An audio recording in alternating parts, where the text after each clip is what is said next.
The distillery is now 9 years old. It was set up in 2016 with two friends, myself and my farmer friend. So one thing with Filey Bay is you've got to remember it's 100% field to bottle. We produce all our own barley. We've been growing barley for 4 generations, and we've been starting to make whiskey 9 years ago. Prior to that, we've been making beer for 25 years.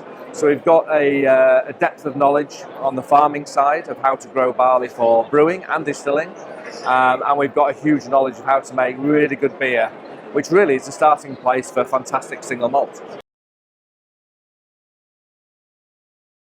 I actually going to be controversial. It's not the right way to think about whiskey.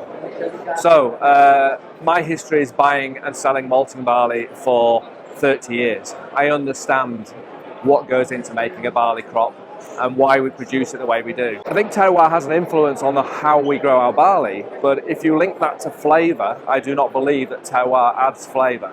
Bearing in mind that the grapes are in the ground for centuries, you know, we're going to get an influence of terroir coming through.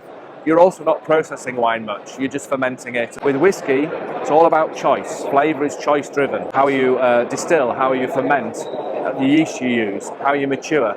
These are flavour drivers.